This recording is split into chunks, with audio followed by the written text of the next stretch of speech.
Supposedly health reasons or medical reasons. Paiba-iba nga po yung itinerary.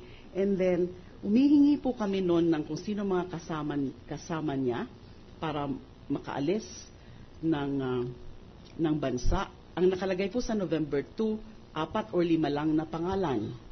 Pero meron po kaming impormasyon na hindi lang pala ganun, hindi lang pala 4 o 5 yung balak niyang isama sa travel. Pwede po ba ninyong masabi itong ulat o impormasyon na sa inyo'y dumating? Kung tatanungin niyo po ako kung saan nanggaling ang impormasyon, hindi ko po pwedeng sabihin. Pero yung impormasyon o ulat, pwede po ba niyong ibunyag dito sa kagala-galang na hukuman? Okay. Ang impormasyon po na natanggap namin is that hindi lang 4 or 5 sila na aalis, kundi 14 po. May mga pangalan po kami ng kung sino yung mga isasama, supposedly, sa isang bansa. At nung tinitingnan ko nga po yung mga pangalan ng mga kasama na hindi naman dinisclose sa amin, ay nag-create ng agam-agam po sa akin na ano kaya ito? Talaga bang magpapagamot lang or meron ibang pakay na baka hindi na bumalik? Isa pong pangunahing ano ko po is she is a real flight risk dahil nga may nakasampa sa kanya, nakasampa against her na mga malalaki o mabibigat na kaso like plunder and electoral sabotage. And at that time, malapit na pong matapos yung joint DOJ-COMELEC investigation into the electoral sabotage case. Ito pong 14 na mga taong sa inyo'y nakarating na impormasyon. Ito po'y mga doktor, mga nurse, mga taong may kinaalam sa kalusugan ng dating Pangulo? Meron din pong personal nurse, merong aide, meron mga dati niyang empleyado, meron din utility, meron din passport worker. So, nag-isip po ako, kung magpapagamot lang, bakit po ganun kadami? At bakit may mga personalidad na kasama na kailangan ba sila sa pagpapagamot? Isa lang po yan sa mga konsiderasyon nung aking hindi pagpayag na makaalis yung dating Pangulo. Nang dahil po dito sa inyong pagsisiyasat, sa inyong paghingi ng sangguni sa mga taong nararapat hingan ng sangguni, at itong mga ulat na dumating sa inyong tanggapan, ano po ang inyong naging aksyon doon sa kahilingan ng dating Pangulo na makapaglakbay? Hindi ko po pinayagan. Dinenay ko po yung application for allowed departure order for several reasons, including na po yung mga nabanggit ko na. Doon po sa inyong pagtanggi sa kanyang i-final na request na tinatawag na ADO o Application to Depart Order. Allowed departure order po. Kayo ba'y gumawa ng isang sulat na kung saan doon po linahadin nyo ang inyong pagtanggi sa kahilingan at ang mga dahilan kung bakit tinanggi ninyo? Opo, nasa isang order po yan, dated November 8, na aking pinalabas.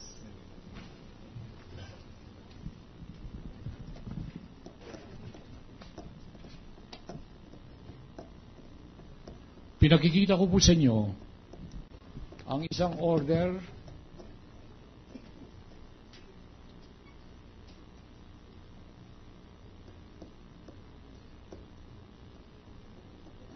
na binubuo ng how many pages to?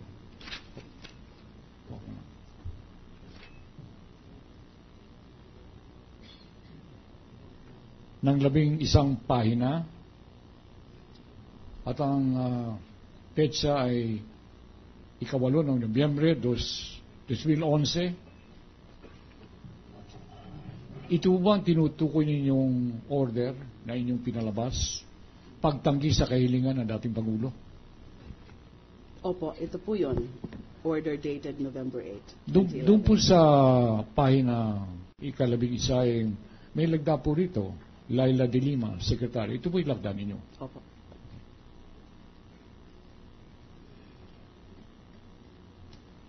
Itong sulat na ito ay kanina minarkahang Exhibit Nona Paul S. At mangyari po bang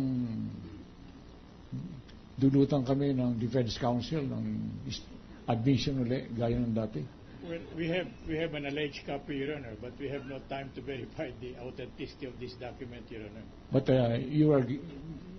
you admit that your copies say... That is the farthest we can go. We wanted to go further, but the situation do not allow us to do so.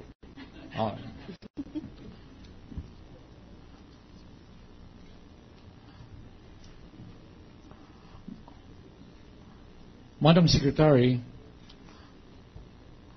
dito po sa bawat pahinang ito, may nakatimbring certified true copy at may nakalagdang Joel A. Okay, OIC record section. Ito po ba si Mr. Okay ang records OIC ng kagawaran ng Katarungan? Katulad po ng sinabi ko po kanina, although hindi ako masyadong familiar sa pirma niya, pero personal nga po siya sa DOJ. Siya po ang OIC ng records section. At ito nga pong order na to, kilala ko po ito kasi order ko po ito. Ano bang order yan, Madam Secretary? It's, Your Honor, the order dated November 8, 2011, denying the request of the former president for an allowed departure order. Yeah, all right. Proceed. Pagkatapos na inyong tanggihan na kalihim na dating Pangulo na siya'y maglakbay sa bayong dagat,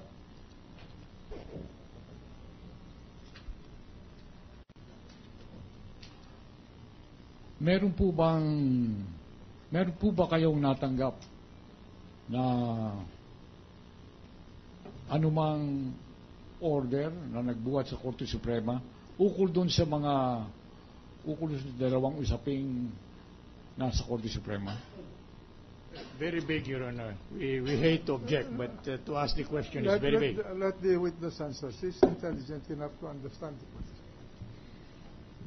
Okay, sa pag-deny ko po nung allowed departure order by issuing the November 8, 2011 order, ang alam ko po ay nag-file ng supplemental petition sa Korte Suprema yung dating Pangulo. Ang nasabi po ninyo ngayon ay supplemental petition. Okay. Mangyari po bang ipaliwanag ninyo sa hukuman?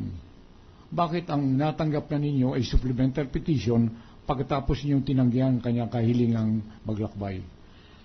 Bago ho kasi pinalabas ko po yung aking November 8, 2011 order denying the allowed departure order, ay pumunta na po sa Korte Suprema yung dating Pangulo